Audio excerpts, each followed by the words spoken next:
Gramstead, teach at Aurora Elementary, and I wanted to introduce you to Diane Hunter. Could you tell us a little bit about your role here?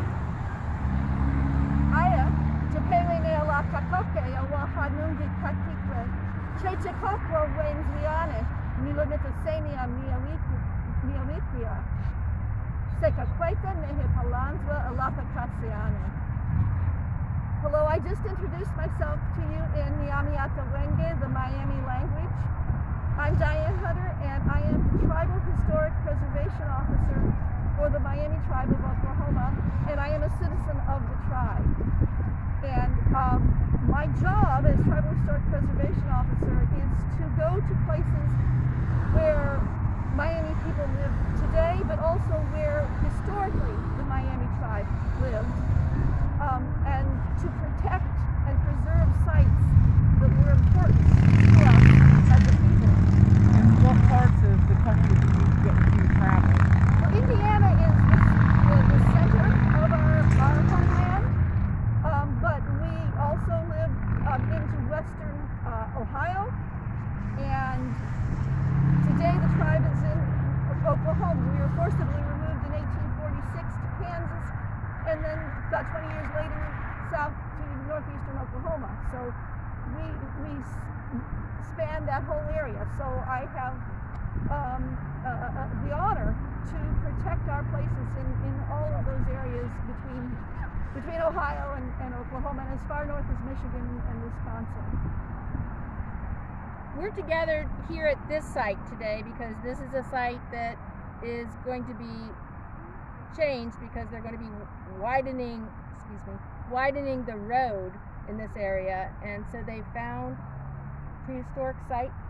This is a prehistoric site that we want to protect and honor, and so we're here today to talk about what's going on in this area as they're excavating. Could you tell us a little bit about this site in particular? It's been known for 100 years that this was a site, a village. I don't know how long that they've known that it's part of the Fort Ancient culture, but when this project came up and the road had to be expanded because there were so many accidents that it was just dangerous, and there seemed to be no other alternative.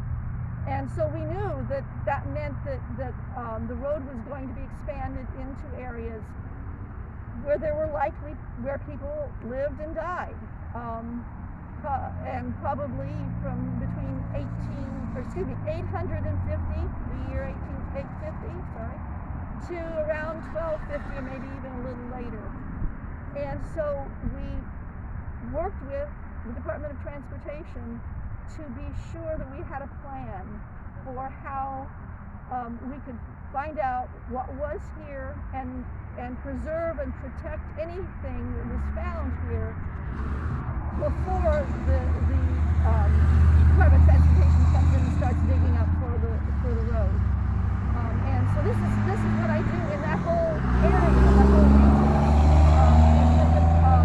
All kinds of government agencies, when they're going to do projects like this, to make sure that they aren't going to unnecessarily damage or destroy sites that are of importance to us.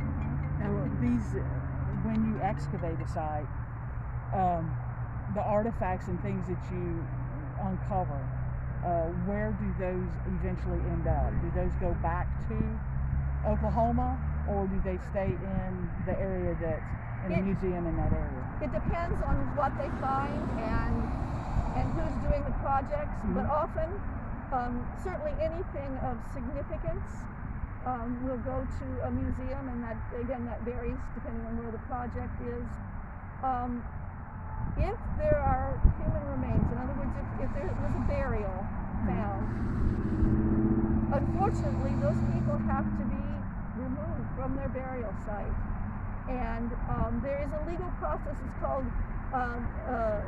NAGPRA, Native American Race Protection and Repatriation Act, and through that law, then the tribes are able to repatriate those people and see that they are reburied properly, because it's not appropriate appropriate to have the remains of human beings in a museum or on somebody's shelf somewhere. Yes. And so it's very important to the tribes to make sure that these people are able to be reburied and returned, if not to the same place, often that can't happen, but certainly to a place as close as possible. Yes, you answered my next question. I wanted to know if human remains were found, if they would be buried in their homeland or if they would have to be taken back to Oklahoma or somewhere. The tribe has places in this area Good. Okay. where people can be reburied as Okay. close as possible. Okay. Because we don't want them. No. They were never out there before. They don't need to be out somewhere else. No. They need to be as close to their home as possible. All right. Have you, how long have you, I'm assuming you have done this for several years. I've been in my position for 5 years now. Have you had other areas in our tri-state area that we call that are similar to this, or has this been the first one that? There have been others. I would say this is probably the most extensive that I've been involved with. Okay. But yeah, Can you tell us a little bit about what they're finding and what significance that has to what you're learning? so they're finding evidence of a village. Probably, it seems like maybe a pretty big town, actually. Really? And so they'll find things like a hearth, where they would have cooked their food. Or they will find what's called midden, which basically is the trash pit. There are things, parts of whatever we use that even then couldn't be used any further, and it would go into the trash. So that might be like the bones, so they ate the deer, and some of the bones might be used for some purpose, but some of them just go into the trash pit. So they'll find that, and those tell them what were they eating, and maybe they'll see some tools in there. Broken pottery goes into the trash. It's no good if it's broken. So they're finding, identifying where some of those places are. Now the whole story won't be known for a while, even of the places they're excavating, because they'll take all this information back and put it together and try to come up with as close to a logical explanation of what they found as possible. I mean, there's so much we'll never know. Yes. But what we have learned will help us understand that culture and those people better. I heard you speak in your language. Did the people who live here, do we have any idea of their language? We don't. Now, there is some evidence that the four ancient peoples are connected to the Shawnee tribe today. But whether that is the language, whether the language was an Algonquian language, Shawnee and Miami both are Algonquian languages, whether they spoke an Algonquian language at all, we have no way of knowing, because nobody seemed to speak it. What I've learned in the past about this, I want you to clarify that to make sure my understanding is, like the Algonquian language is kind of like the English language with dialects, with different dialects. It's more like, and I don't know if your students will have learned this, but in Europe there are languages called the Romance languages. So there's Spanish, there's French, there's Italian. Yes. They're all Romance languages, but they're separate languages, and they may be able to understand each other sometimes in some ways, but they're definitely different languages. And so Algonquian would be like the equivalent of the Romance languages, and then Miami, Shawnee, and so on would be like French, Italian, and Spanish. Okay. But that helps them understand it a little bit. It's not an exact equivalent, but I think it gets the idea across. So you'd said that it looked like this was a pretty large village at one time. Do you know at this point a date range as far as when these artifacts would have been? I think what they're finding now is from 850 but yeah, and there's no way to know because Yes. we're not digging the whole area up. So, and hopefully never will have to. Yes. So we don't know what the limits are. This is just a question about archaeology. I don't know if you can explain this to me, but as they go deeper, they go into societies and cultures that were farther into our past. Is that true? Is Yes. that how that No, works archaeologically? Yeah, I need to qualify. I am not an archaeologist, Sure. but I've had to learn quite a bit to do my job. But I am not an expert in archaeology. But yes, if you think about what happens when a new culture comes in, they build on the same places. For example, my tribe is the Miami tribe, and in many of the places where we had villages, where we lived, when the Americans came west, they built their cities right on top of ours. So that's been happening forever. It's a good place. It's it's near water. It's near salt. Whatever. And so you may know that there were people there, and you're building on top of them. It may be enough time gap that you don't know that there were people there, and they've seen, for example, a fire pit. And then right next to it, maybe even overlapping it, there's another fire pit that was done, maybe a generation or hundreds of years later, and nobody knew or remembered that that first one was there. So yeah, I mean, the good places to live, in each time period, that's where people want to be. And our area is near the Ohio River. Near the Ohio River. The fertile soil of the Ohio River as it floods and creates floodplains, great for farming. Absolutely. Cornfields grew wonderfully in those floodplains. Which happens today still. Right. Ongoing today. You see that our area is farm country because our fertile soil, because of the flooding of the Ohio River, creates fertile soil. And it's better to have your field flooded than your house, right? Yes. So you build your houses a little further away, a little higher up. Those cornfields, you plant them after they flooded, and then you have good crops. Now, you may have answered this earlier. You had said that you guys had worked with the Indiana state government when they were thinking about doing this. So I'm assuming that the construction company were not the people that found this, or did they? Like, had they already started and they found? No. Okay. So the INDOT, Indiana Department of Transportation, recognized the need for the project. The road had to be expanded, and they always look at all the alternatives, and ultimately came back and said, it's got to be here. In this case, because there was a known site, archaeology had been done in this area previously, they knew that they needed to be careful here. Sometimes you don't know, and Yes. they look at all the records, and sometimes they will send out and do some archaeology in advance to see whether there's any reason to be concerned. But in this case, we knew, and so we wrote agreements about how this was going to happen, and what was going to happen, and who was going to do it, and how it was going to be done.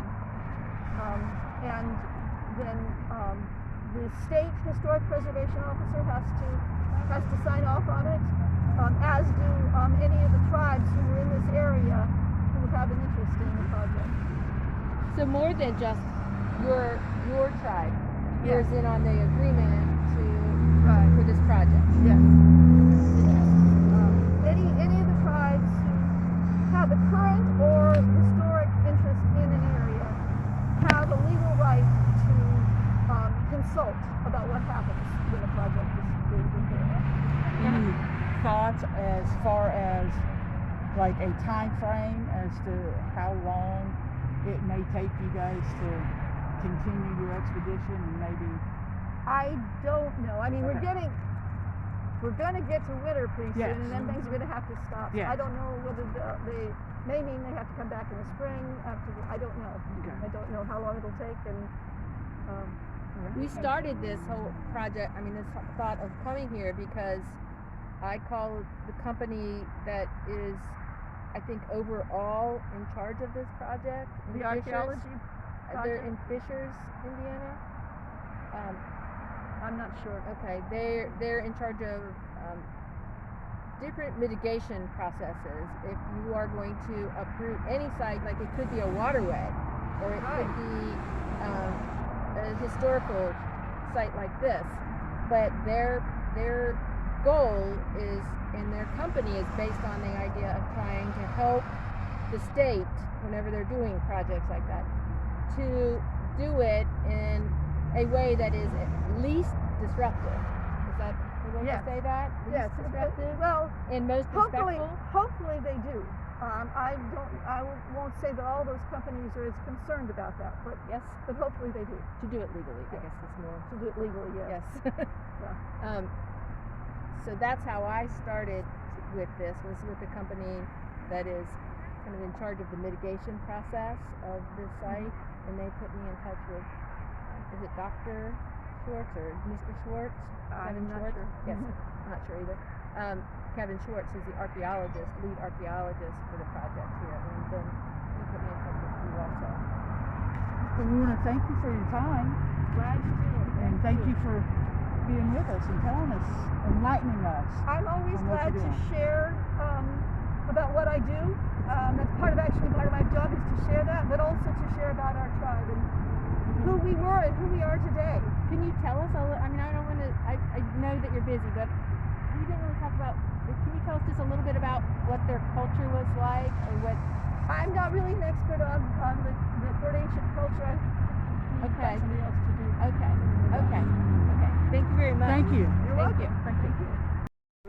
Okay, that's And- who I contacted. Yeah, exactly. You contacted our Indianapolis office. Right. But we have several offices in this part of the country. Okay, wait, we're going to stop because I think the kids, that's a little bit of that background. Yeah. I think they would like to know about the field of archaeology also. Sure, yeah. Yeah, so archaeology is a field you can go into, and you can work in a museum, you can become a professor, you can be a professional field worker and do the excavations, or you could do what I'm doing as principal investigator, where you're in charge of the whole excavation, you write the report, you study the artifacts, and so forth. In my case, I work for a consulting firm, and we are working for the Indiana Department of Transportation. And Okay. so because of the road project is the reason that we're here. And this is a long known about prehistoric village site that's 800 to 1,000 years old. So people have known about it for a long time, that it was here, but nobody has ever done very in-depth investigations in this part of the site. They did some investigation up the road, and so we knew that it was here, but this is really the first in-depth investigation over here. So the first time I came to this site was 2015. We wanted to find out, was the site still here? Because with urbanization and people living around here, we didn't know if it had potentially all been destroyed by, construction and houses and everything else. But we did find that it was still here. So then there was a planning time, and then we came back in this late summer, and have been working for 3 years. Okay. How would you, just looking, it looks like it's a pretty extensive, it would have been a pretty extensive village. Right. Do you roughly have any idea of how large We think it may have been? it was somewhere around 12 acres, 10 or 12 acres. And the way that we know that is because of early reports of people when they farmed here, and the first archaeologists who came here in the 19th and early 20th century kind of pieced together the information. The other kind of information we use is aerial photographs that were taken in the 40s and 50s. This was mostly farmland around here. So you could actually, from the aerial photographs, they could see dark stains in the farm fields. Knew that was the village. What were the dark stain? How did that happen? How did that? So if you imagine a plowed field, normally the soil is a medium brown, but if there's a lot of charcoal and deer bone and other things included in that soil, it gets darker. Okay. So sometimes they can see it's kind of a circular ring of soil, and that can tell them that the village has been there. Okay. Was this village? Were there community buildings, homes? Could you give me a sense of what the community was like? Absolutely, yeah, that's a great question. At that time, it's what we call Middle Fort Yankee. Most of the villages were circular, and they would have a ring of houses around an open plaza. And there might be one house that was larger, and we kind of think of that as a chief's house or a tribal elder's house. And then also a lot of the villages, much like Sunwatch in Dayton, would have a center pole in the center. We're not really sure exactly what was going on, but probably related to some kind of ceremonial belief or religious belief. So they had a very definite organization or pattern to their village. Families lived in these Yes. you think, dwellings outside of the center, Absolutely. circling. They lived outside of the village. They lived on this peripheral part of the village, and then there were pit features on the interior part of the village where they would process their food and where they would store their food and so forth. And then in the center part itself was usually there was nothing, and that would be in the soil. That would be where they would gather. They didn't actually do their cooking or anything in that area. That would be like a public area, much like a town square that we have today. Right, that's how I was imagining it also. Yeah, exactly. Yes. Exactly. I So- can imagine, it makes it sound like, many of our sites around here. We have a community center that's mostly in the center of the town, Yes, where people gather. absolutely. Right. Yeah, that was it. Have you, the artifacts that you've been unearthing so far, have they been fairly intact for the most part, or are you We finding? have a few sections of pottery that are somewhat intact, and one or two complete items or artifacts, but for the most part, a lot of them are broken. So, we have to piece things together. That's part of what an archaeologist does. Yes. Yes. Do you, the sixth grade students, she and I have been studying Egyptian culture, but Right. we do a lot of like investigations into how different cultures live based on what artifacts have been found. Could you sort of walk through what, like an archaeological dig, what that would actually look like firsthand? Sure. Can you hold on? Yeah, sure. So, as we talk, we know the general location that we're looking at, and usually we'll do a series of what we call test excavations across a broad area and try to find what we call features, and in this case we try to find midden. Midden is a fancy word for trash. So what archaeologists do is they study ancient trash, right? Old trash. We've talked about that in class, Yeah. how your trash today archaeologists may be unearthing it in the future and discovering how you lived. Exactly. So then we take the features, which are like fire pits or remains of houses or any kind of other permanent facility that was associated with the village. And then the artifacts are the portable items. So it could be an arrowhead, it could be pottery, like a whole jar or fragments of a jar. It could be animals that they were eating. Usually we only find the bones. So it could be deer bone, it could be bird bone, it could be some other kind of bone. We find shell, we find like mussel shell, we find clam shells, those sorts of things that they were eating. So all those things give us a vast amount of information about how they were living, okay, what their economy was. These people went hunting. They did a lot of hunting of deer.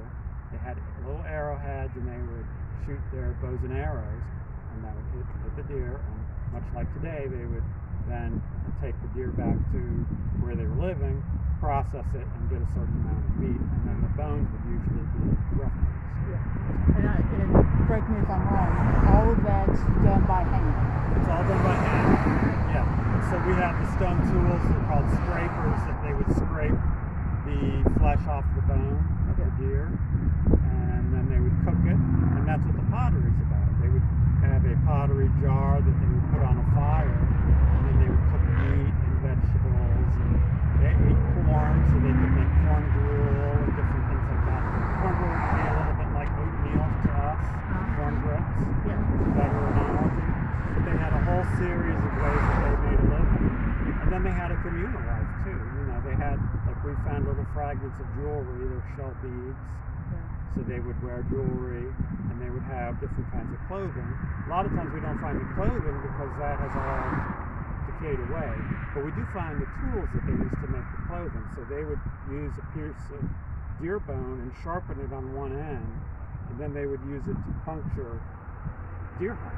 And they could make a deerskin jacket or pantaloons or what have you. That way. So they had a lot of ways to make a living. Were most of their clothes made out of deer hides? Yeah, deer hides. They would use deer hides. They would use bark. They would make fabrics out of bark or out of. They would make a kind of a thread out of various wild plants. Like bedstraw was one. So they had various ways of. They didn't at that time that this site was here. They didn't have cotton. We don't think there was a little bit of evidence of cotton in Ohio, very limited, but we don't think that they generally had cotton lands. So, but they had some other materials that they could use. Did they barter? Did they with other tribes? Or? Sure, they absolutely. They had contact with other tribes, and we know that because of some of the styles of the ceramics. Like you find a style of ceramic over in the Mississippi Valley at one time period, and then 50 years later it's here. And so they had, just like we have styles of dishes and everything else, they had the same thing.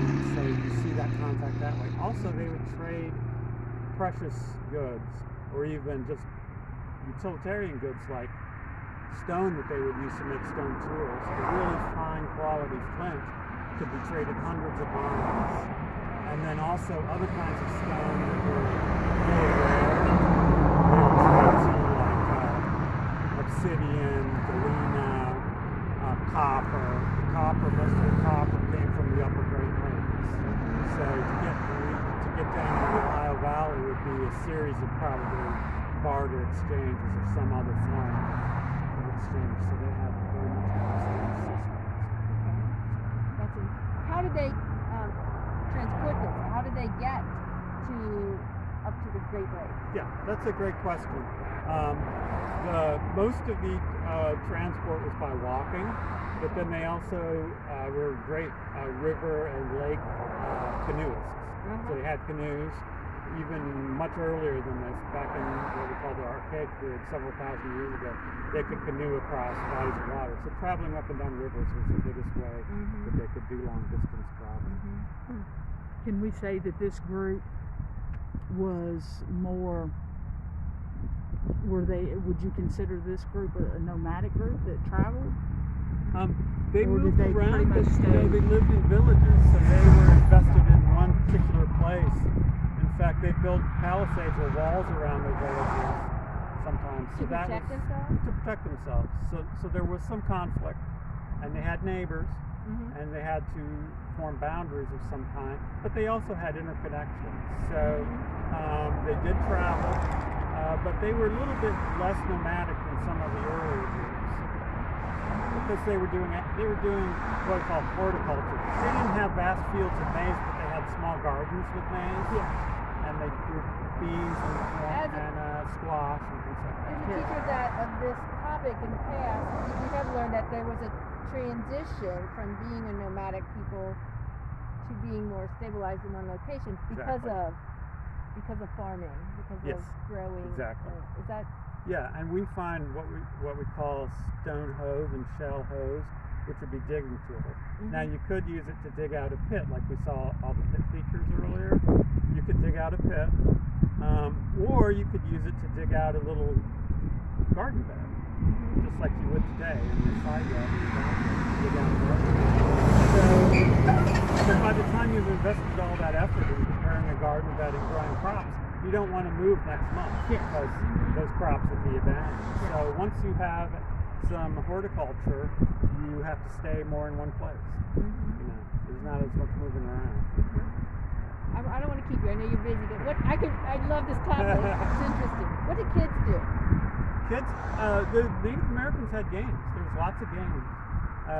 When the Europeans came here and encountered the Native Americans, they noticed that they had lots of games. They liked to do things like they had a game called the Chunky Game with a little stone disc, and they would roll it, and then I think what they did was they would try to throw a spear to hit it right when it flipped over. Various games like that, they had all kinds of things that they would do. Based on agility? Just like based kids on today. agility, just like today, Yeah. Okay. So, Well, I'm going to thank you for very your much. time. for your- Thank you. You're welcome. Very Yeah. interesting. Yeah. I appreciate it. Once you have your video